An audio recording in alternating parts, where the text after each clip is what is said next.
Yat Eitanamasan. This is Navajo Grandma. And Grandma has her silly picture here that is a still picture. And I'm going to be introducing one of my subscribers to you. So here we go. As you know, I love to meet my subscribers. This is Vera and Blaze Eisner. They live in Utah, and I'm introducing them to you. Went and visited them, and we had dinner together. It was so wonderful. Blaze is on the right, and Vera is on the left. They are so beautiful, and I want them to know Grandma loves them so much. It was so fantastic to meet them. They are just my sweethearts. I tell you, every time I meet you subscribers, you're mine. You were meant to be mine. My family. Love you so much. More to come. I asked Blaze if he could get me some pictures of him and Vera when they were young. Look how gorgeous he is. Look how beautiful she is.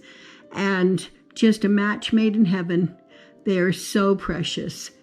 Here's the good old days. Here is a picture of beautiful Vera. Now I put beautiful Vera. Look at how she looks. Oh, she's just a model.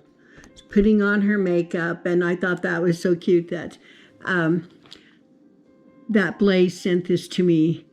Remember the song when we were young? Look at this. Not a line. You're just absolutely lovely and gorgeous. Remember those days. Now here is Vera and Blaze at the Grand Canyon. I wonder if they were there when we were. Look at this. We're older and wiser and even better looking. And I'm so proud of them. I love them so much. All that wisdom you're looking at and the beauty. Thank you so much. When we met, we were talking about Blaze's father, and his name was Ike. He was in the Navy. Look how handsome he is. This is 10 years after World War II. He had been in boot camp as an instructor in San Diego, California. I think the whole world went to boot camp in San Diego. Isn't he handsome? And here is Blaze's mom, Dusty. Now, don't we wish all our mothers look like that? She's gorgeous. And anyway, so her and Ike got married, and they adopted Blaze. What good souls. And as always, we become amazing as we get older. And here is Ike to the left and Dusty to the right. And it's so beautiful to see how we have grown together, our wisdom and the love we have for one another. Isn't that precious? This is Blaze's adopted parents. I'm going to read something Blaze sent to me. It's so worthy of being heard. And this was something he sent to Danae Grandma. I wanted to hear about him and his father. And he said, "Dear Grandma, it was pretty awesome speaking with you on Wednesday. Your praise was much too kind. I'm very blessed and grateful to have Vera in my life as she completes me. The Creator, God, Jehovah, is the one who gave me the breath of life and is worthy of all my praise in all he has done for me. Meeting you and Grandpa was a cherry on the top of last week. You are no longer strangers, but are now family. Strangers are but family that you haven't met yet. When we talked on Wednesday, I shared with you that if I was worthy of any praise, that its source was the man who God put in charge to raise me, my father. He adopted me as an infant at the end of 1953. My dad was not a rich man as the world looks at wealth. My dad was not a righteous man as a church might set up a bar to measure that. My dad always looked at his world as a place where he could help. My Aunt Lavinia said that between the Depression and World War II, he would disappear and then just show up at the right time when someone needed money or physical help. My dad loved his country and stood with his hand over his heart when the Star-Spangled Banner was played or sang. Dad took me to my first powwow in 1964 at the Santa Isabel Reservation in San Diego County. It was actually a Corpus Christi festival where the ranchers, both Indian and non-Indian, would bring their animals to the festival grounds and have the priest bless them. Then there was dancing and a big barbecue. Dad and Mom also got involved with an orphanage in Tijuana, Mexico, the Christian Hacienda. My dad was only an enlisted man in the Navy, but he knew how to get things done. He and I would procure our go-get clothes and shoes for the children at the orphanage. On Saturday mornings, we would go to Winchell's Donuts and pick up garbage bags full of sweets that they were going to throw away and take them down to the orphanage along with the clothes that we picked up during the week.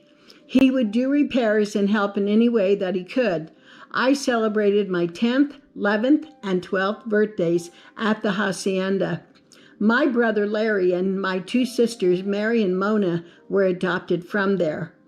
Dad worked 2 jobs most of his life so that we lacked nothing. When I turned 22, I had a falling out with my mother. That's another story. I was estranged from my dad from 1976 to 1984. My mom died in March of 1983. I got reacquainted with my dad in 1984 and got 5 years with him. He died Sunday, December 10, 1984. That Saturday night, as he was leaving this earth, I racked my brain, wondering what I could give him in the final hours of his life. Then God told me, "Tell him about me." So I read him out of the Gospel of John from the beginning of it till he took his last breath, Sunday morning. Dad always felt that if you have something good, that you should share it so that the goodness would go all around. Sometimes I think that he was the inventor of Pay It Forward. He taught me to love your neighbor as yourself. Like I said, Dad was not a wealthy or righteous man, for all have sinned and fallen short of the glory of God. Romans 3:23 through 24. God determines our righteousness. Dad was a good man. I hope that I made him proud of me. I hope that he was there to welcome his grandson, Patrick, to heaven when Patrick left this earth. I hope to see him again. He was Elston Francis Eisner. His family called him Eli. His friends called him Ike. I call him Dad. God bless you and Grandpa. Love and prayers always. Blaze. And I can almost cry. Every time I meet any of you subscribers, you humble me with your stories, who you are, where you came from. And I want you to know that I love you. I love all of you. And I love Blaze and Vera with all my heart. And I'm so grateful that we had time to break bread and to enjoy each other's company. And always, now my family is just getting bigger and bigger. Thank you. I love every one of you, all of you subscribers, and Blaze and Vera, and all the others I've met. You mean everything to me. Thank you so much. Hakone.